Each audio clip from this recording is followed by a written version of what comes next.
shall dedicate myself to your service. Not based upon some rigid creed, but bound together by ideals and aspirations. Elizabeth II, Britain's longest-serving monarch. She's reigned over this country for nearly 70 years. She's a woman of remarkable stamina. She's the most famous woman in the world. She's seen a man land on the moon, and 14 prime ministers come and go. But 400 years earlier, there was another Queen Elizabeth. Elizabeth I is this brilliant, genius queen. Now, we're setting the two Elizabeths side by side to see if, despite the centuries, there is more that unites than divides them. The idea of comparing the two Elizabeths is immensely fascinating.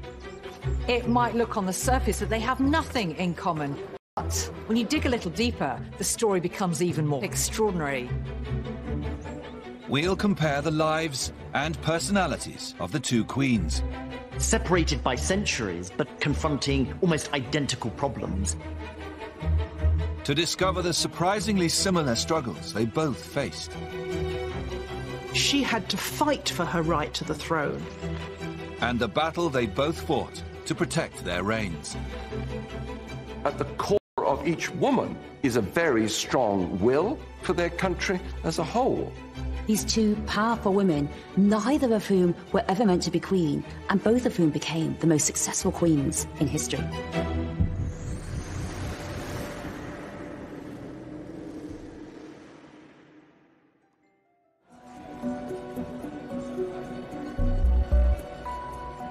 It may be hard to believe now, but two of our greatest monarchs were once royal nobodies.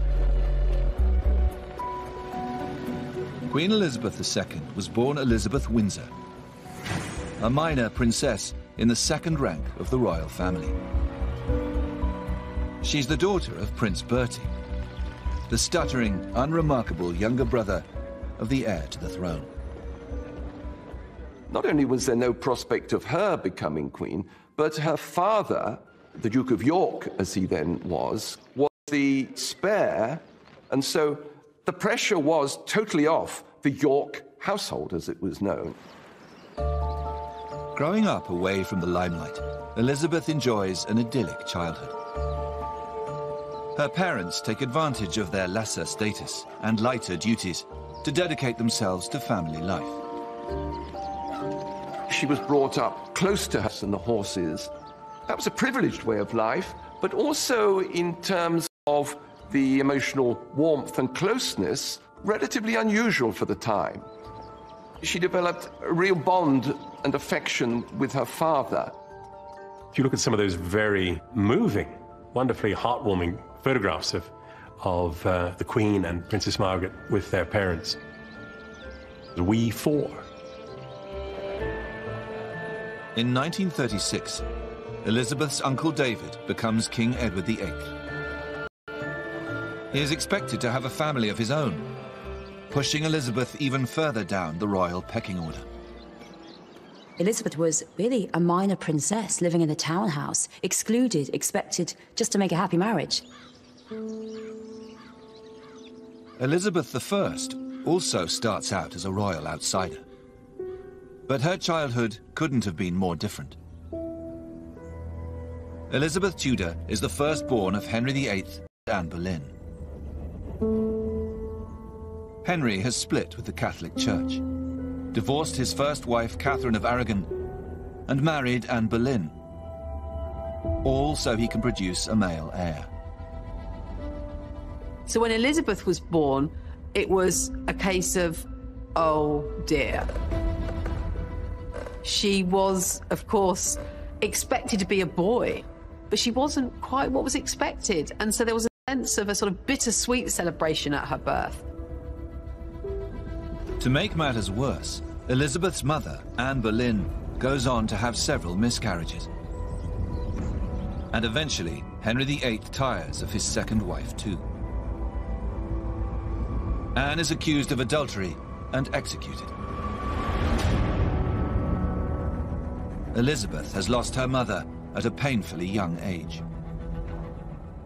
She wasn't told of the full brutality of the facts. But she was a very precocious young girl, and she noticed that something had changed immediately. That lady who used to visit her visits her no longer. Something had changed in the atmosphere around her. Elizabeth is punished for her mother's disgrace. She's stripped of the title princess, demoted lady, and sent to live in isolation with a governess. In the following years, Henry VIII remarries and finally has a son and heir, Edward. But a series of letters show Elizabeth continues to be ignored by her father. What during her childhood? So Lady Bryan here, so she's looking after the motherless Elizabeth, and she's pleading with him to supply her with clothes. And so Lady Bryan says here that she has neither kirtle nor petticoat nor linen or kerchiefs. And so the list goes on. It's clear that poor old Elizabeth has been completely forgotten about. She's just cast adrift, couldn't be further from the throne if she tried. Nobody would have ever guessed that there were much greater things to come if you read this letter. But an extraordinary series of events will soon change everything for both Elizabeths.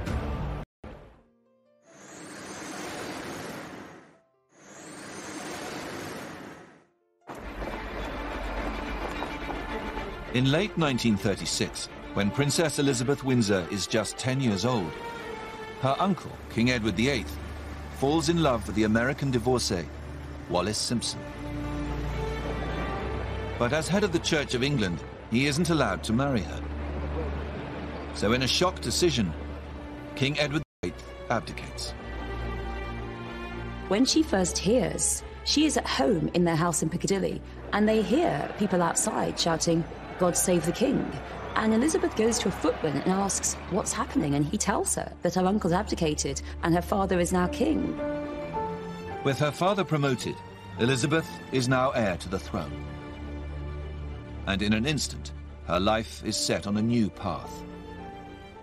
No one in the royal family wants to become queen or king. They think it's a huge job, too much responsibility, too much pressure, and all that pressure placed on a 10-year-old girl who, up until then, had expected to become a farmer's wife. Now she's going to have to take on the big job. She's going to have to be queen. The stay-at-home father Elizabeth is used to is now a busy full-time monarch. And she is placed in intensive tuition for constitutional history to prepare herself to reign. Her close-knit family life has come to an end. Her uncle's abdication scarred the monarchy and scarred the family, and in many ways it shaped Elizabeth II's own monarchy as well.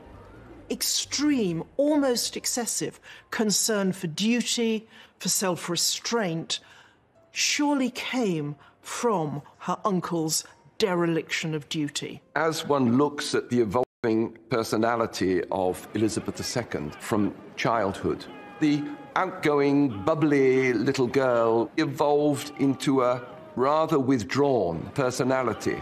And I think that is the weight of responsibility upon her. 400 years before her, young Elizabeth Tudor is on a tumultuous path of her own. It's interesting, both Elizabeths had a rocky road to the throne. Elizabeth II came to the throne through great trauma for the monarchy. Elizabeth I, heaven knows, she was in the succession, she was out of it. She had to fight for her right to the throne. When the neglected Elizabeth Tudor is 13 years old, her father Henry VIII dies, and her half-brother Edward becomes king. But the sickly boy passes away just a few years later. And in his place, Elizabeth's Catholic half-sister Mary becomes queen. She sees Elizabeth as a rival and throws her into the Tower of London. Elizabeth I had an incredibly traumatic childhood. First, her mother is executed, then her sister, Mary, puts her in the tower and nearly chops off her head. Really as traumatic as you could imagine. Her life is under threat. She's constantly having to the mood of the people in power in order to increase her chances of survival.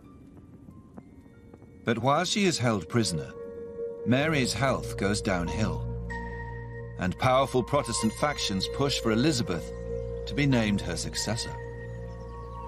Mary refused to acknowledge Elizabeth as the princess. But Elizabeth is very much a symbol of Protestant hope in Mary's Catholic England. Mary dies not long afterwards. And in a remarkable turnaround of fortunes, in 1559, Elizabeth is rushed to Westminster Abbey and crowned Queen of England. Here is Elizabeth, 25 years old, who has suddenly realized that rather than being a prisoner and in danger of life, she's now the queen. And so finally, Elizabeth had her day. She was queen, but nobody could ever have predicted that would happen. I think that our best monarchs in history come from obscurity. You have these two young girls out there, and then they're catapulted into a new position. And that, to me, is a fascinating parallel. At exactly the same age, just 25 years old, Elizabeth Windsor is in Kenya on a royal tour when she's told some unexpected news. Her father, King George VI, has suddenly died at the age of just 5. His battle with lung cancer has been kept from Elizabeth and her sister. It was an utter shock to her. She expected her father to go on. He was just a young man. The country had been told he was fine because all the royal family were in denial, as were the courtiers. Only I think the king himself knew what was coming. Everyone knew that Princess Elizabeth was going to become Elizabeth II, but no one realised it would happen then. Elizabeth left England as a princess. She flew back only a week later as queen. Both Elizabeths have taken an unpredictable road to the throne, filled with trauma and disruption. But their experiences will make them strong. The fact that neither Elizabeth was supposed to be queen, that tortuous path, meant that they don't have that sense of entitlement, as if they had been born to rule. They're perhaps more aware of the enormity of their situation, actually, the challenges that they might face in not having been groomed for queenship. They never take it for granted. The two new queens will need all their strength and resilience. And right from the start of their reigns, Elizabeth I and II faced a surprisingly similar issue. What to do about the men in their lives? You'd think that 400 years later that it really wouldn't matter in the same way, but guess what? The same questions keep on coming up. And there is one desire that the two queens have in common. Both women are determined to marry for love. The similarities are not just between the two Elizabeths, but between the two men in their lives. And I think this is indulging, really, their passionate side, their wilder side. They want a partner who is different to themselves.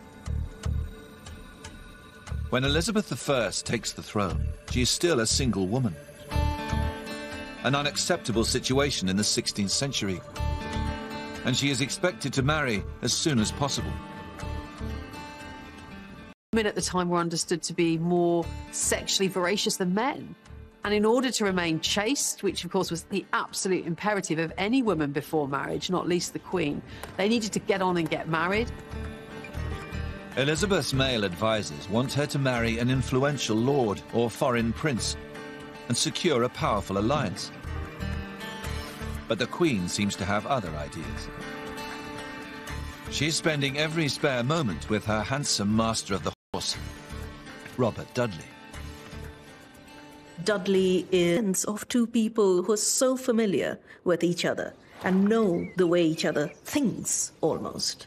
But there's also a real sense of that private relationship quite often coming into tension with their public persona. Dudley is not a popular suitor for the Queen. Elizabeth's master of the horse is penniless and from disgraced lineage.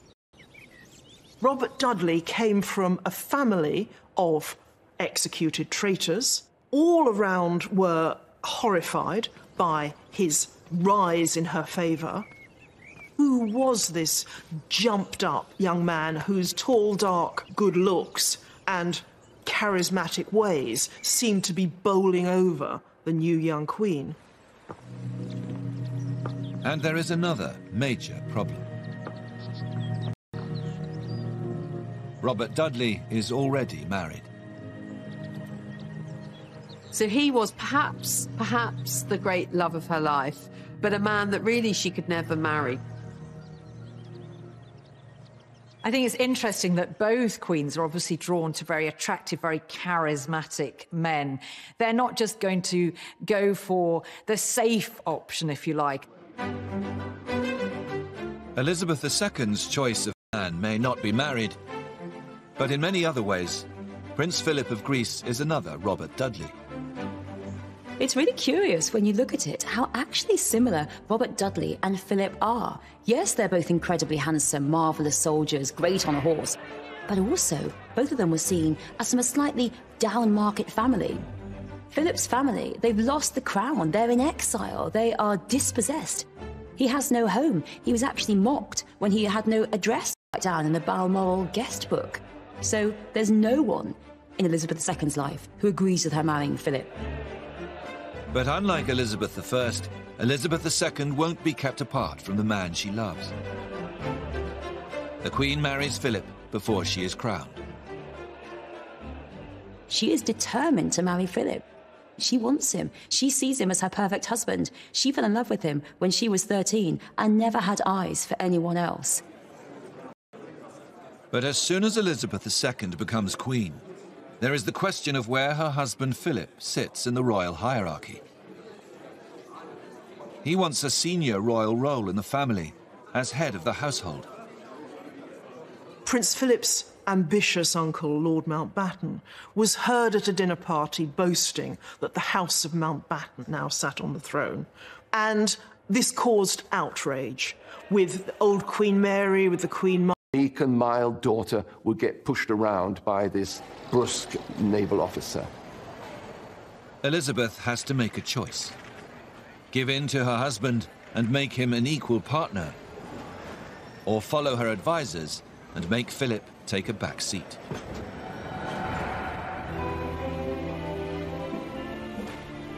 Okay, so we're in 1953. Elizabeth II has been ruling only for a few months. And I think what's interesting is the sense of space. Everyone arrayed around greeting the monarch. And of course, hubby in the background, quite literally 2 steps behind. That dynamic, you can't have any ambiguity here that Elizabeth is the ruler, Elizabeth is the queen, and Philip awkward, shifting around, not sure where to look. He is always going to be the bit part here. The centre stage, the focus of this relationship between the two of them is, of course, Elizabeth. Philip is named Queen's consort, and nothing more. And he's told to spend his life locked exactly 2 steps behind his wife. His role is supportive. It is never as the star.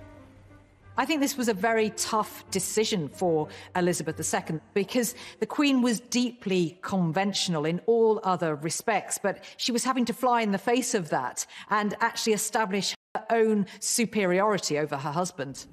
And arguably, both queens had to make a choice between love and duty, and both chose duty. But they did it very differently, of course. But it's interesting that they were both faced with this same conundrum. 2 years into Elizabeth I's reign, she finally has the opportunity to marry her forbidden love. Dudley's wife Amy has died suddenly in a fall, and he's now a single man. But the circumstances of his wife's death are hugely controversial. She was found at the bottom of a staircase, and rumours circulated that perhaps even the Queen had been involved. Her death was just rather too convenient. There's a lot of gossip in the court, as is inevitable in this period. But at this particular moment, those gossips really turn vicious. As the backlash grows, Elizabeth fears the scandal could endanger her hold on the crown. And she makes the heart-wrenching decision that she can never marry Robert Dudley. I think the one thing that she proves is that she's going to prioritize her duty over her personal affairs of the heart. Ultimately, what as a woman. Denied the man she loves, Elizabeth takes drastic action to solve the problem of who will be her husband. In a statement to Parliament, she resolves never to marry. I think it's absolute genius crafting of a speech, because she turns it on them. You are all my children. I don't need to get married. I've got you, all my subjects, as my children. And then this is the masterstroke at the end, when she says, when I have expired my last breath, this may be inscribed upon my tomb. Here lies interred Elizabeth, a virgin pure until her death. She's solving the problem of a man in a queen's life by just refusing to make a decision. And this says it all. I will not, in so deep a matter, wade with so shallow a wit. There was nothing shallow about Elizabeth's wit. Both Elizabeths have navigated the challenge of love and marriage with different but equal skill. It seems, for both of them, the crown comes first and men must come second. But they still face a difficult battle to win over their people.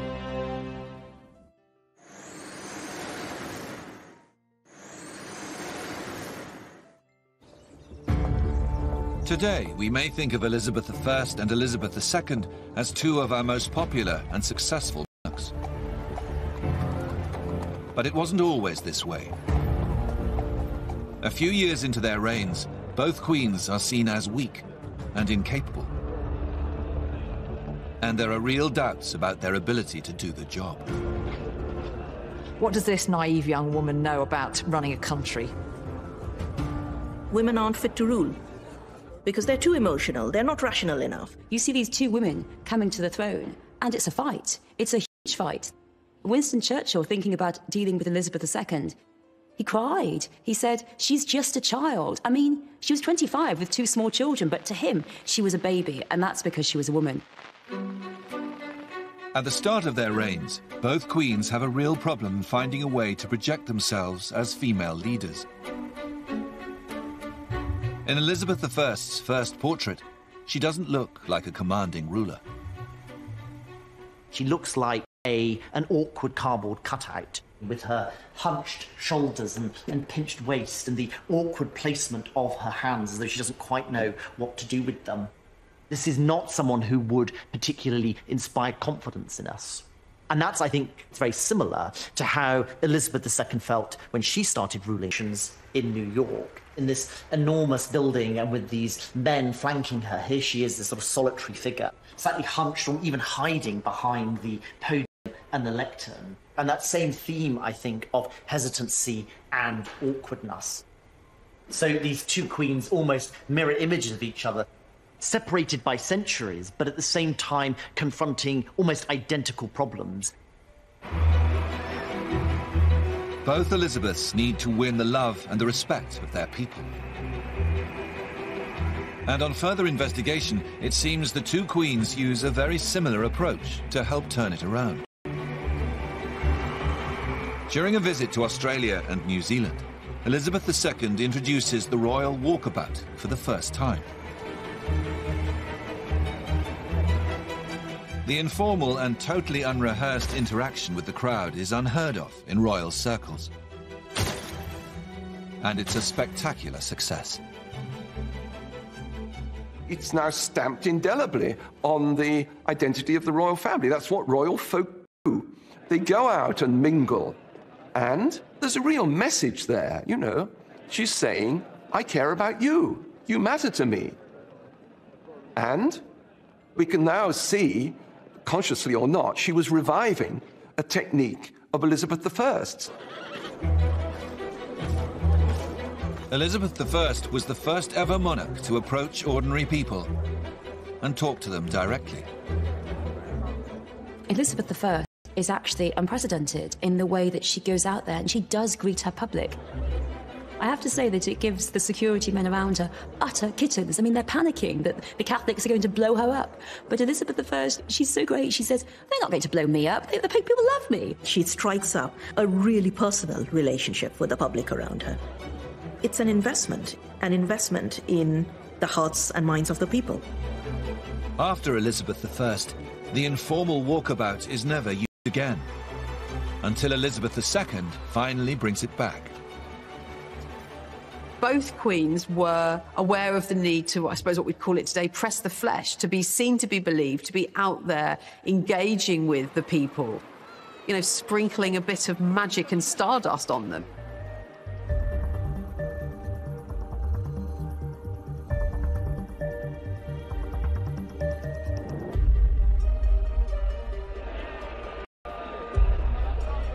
And both reigns coincide with new forms of mass media, which they use to rebrand themselves with a carefully crafted image, designed to fit their era and their power.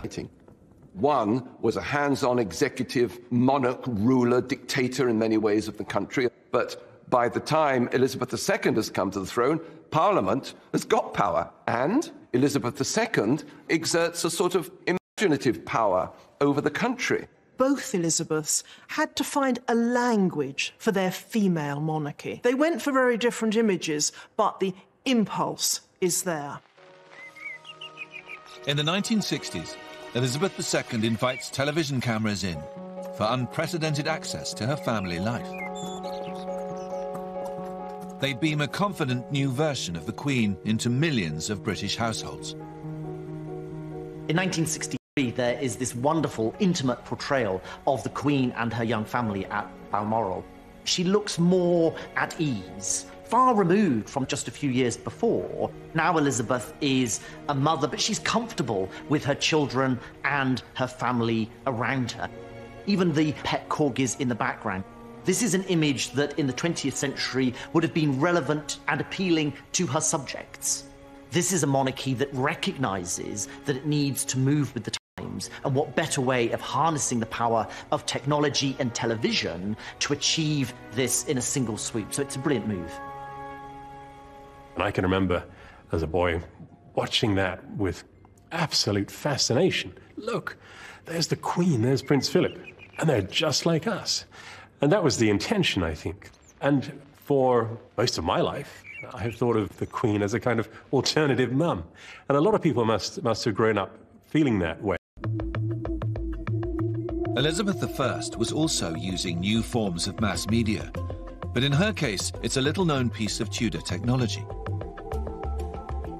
Using a tracing technique called underdrawing, she sets out a commanding new look.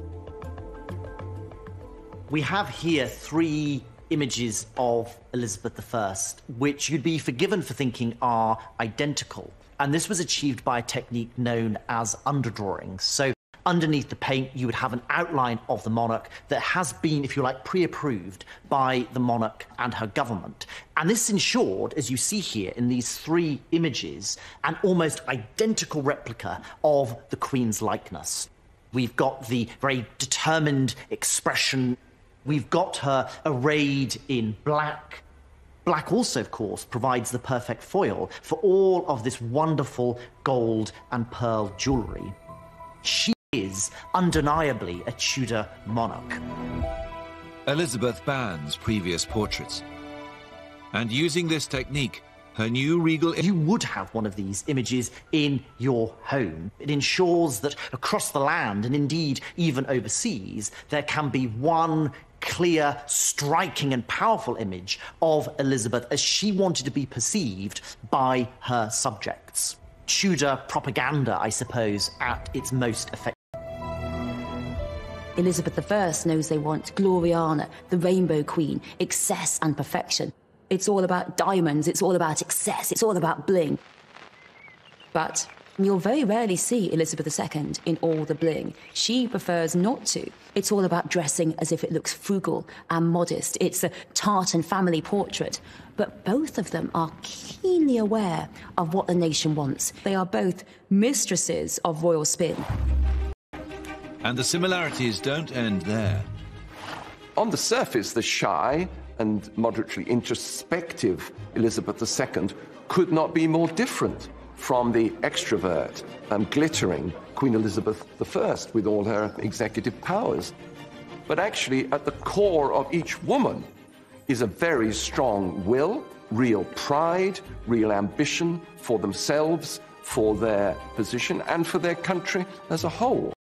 They come from families who don't privilege girls' education, and yet both of them are absolutely brilliant, and they are the cleverest, most intelligent monarchs I think that we've had. Elizabeth II is an absolute genius with her papers and with her memory. Elizabeth I, she knew Latin, really, as a toddler. Elizabeth I wasn't a sort of wilting flower and a very delicate woman, such as the ideal was at the time.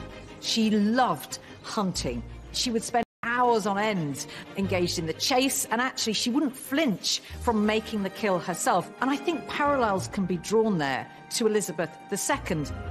Certainly not a fragile female role model at all. When we think of queens in general, we think of these kind of revered figures who are sitting on thrones the whole time. But actually there was this kind of normality, connecting with her horses and the outdoors. And I think that is a nice, common, human fact that does actually unite these two queens. Both women share a strength of personality, and after a difficult start, have proven themselves to their people. But overseas, trouble is brewing.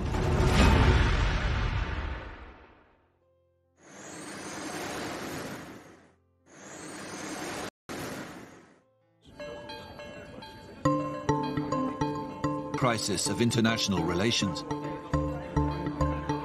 They may be in different eras, but they will both need to prove they have the diplomatic skills to cope. Elizabeth and the Tudor state start creating a space for England in terms of other countries. And then it has huge repercussions, it has huge implications on the later history of English interaction with the wider world. When Elizabeth I comes to the throne in 1559, her kingdom is an isolated island rejected by the Catholic nations in Europe. England is not a global power. They are on the margins at this point. And Elizabeth, around the middle of her reign, she really begins to understand that England needs to do something about this. Elizabeth wants to expand her nation's horizons, acquire new riches, and spread her influence across the globe. So she welcomes a band of intrepid new explorers into her court. Wily mariners like Walter Raleigh and Francis Drake. And with her blessing, they explore and settle lands all over the New World in the Caribbean and North America. Overseas expansion under the auspices of Sir Walter Raleigh and Sir Francis Drake and the like brings Elizabeth great wealth. They're bringing ships laden with gold, they're bringing exotic spices and all these expensive foodstuffs. And of course they also flirt with her, and her male commanders circumnavigate the globe and plant the flag of England in her name. But it also brings trouble. There is piracy amongst Elizabeth's navy, seizing gold bullion from Spanish ships. It causes diplomatic incidents. It excites the hostility of some of the most powerful leaders in the world. But Elizabeth I proves a master at smoothing things over. Using the diplomatic skills she's honed as a young woman in the tempestuous Tudor court, she charms the irate Spanish ambassadors and even adopts their national dress. Here we have a particularly striking portrait of Elizabeth I. What I think is really interesting about this is the silhouette of the monarch here, quite extraordinary. This huge, wide farthingale skirt is a Spanish style. And by incorporating this extraordinary silhouette from Spain, Elizabeth is making a really strident, clear statement about the importance of internationalism, the cosmopolitan nature to visits from foreign ambassadors. She always makes sure to show every courtesy so that they will write home about the English Queen's generosity, about her refinement and the culture of her court. So she makes sure they have a good time. But the swashbuckling days of Elizabeth's court mask a very difficult legacy overseas. In England's new empire, the indigenous people are oppressed, displaced, and even traded. So this is a letter from John Hawkins, one of Elizabeth's great adventurers, and he's sort of boasting of his exploits, really. This is all the beginnings of Elizabeth's empire, and he talks really about slavery because he refers to some Negroes in Guinea and has been able to sell them in the West Indies in return for gold, pearls and emeralds.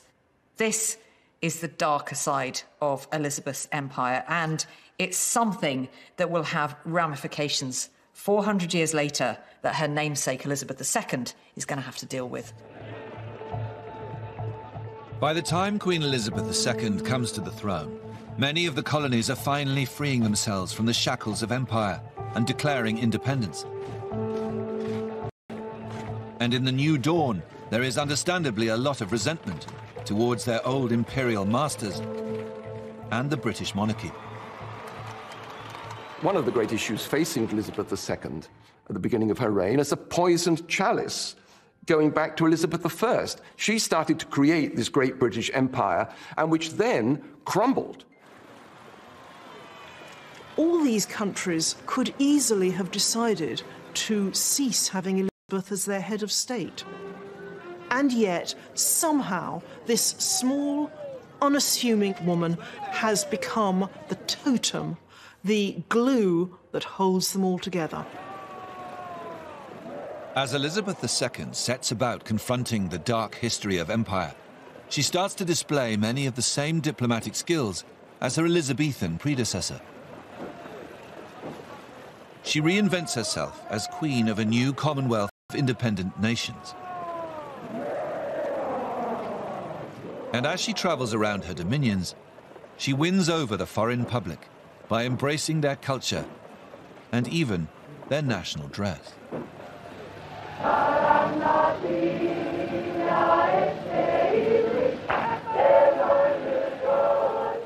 In 1977, the Queen travelled throne, and we see her here being given a Maori cloak, which she is about to wear. Elizabeth II, in being given this Maori cloak, is showing an acute awareness, I think, of the need for an international diplomacy, showing the need for a sensitivity to other cultures, the cultures of her Commonwealth. And that's important both for Elizabeth II and Elizabeth I, as both have these expanding empires. So that need for an international diplomacy, a sort of cosmopolitan rule, becomes so crucial in the projection of their individual identities as rulers. I think we really can say each woman is a very strong will for their country as a whole. These two powerful women, neither of whom were ever meant to be queen, and both of whom became the most successful queens in history.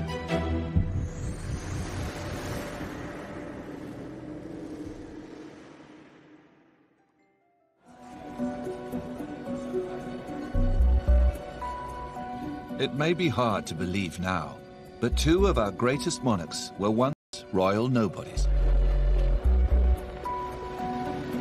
Queen Elizabeth II was born Elizabeth Windsor, a minor princess in the second rank of the royal family. She's the daughter of Prince Bertie, the stuttering, unremarkable younger brother of the heir to the throne.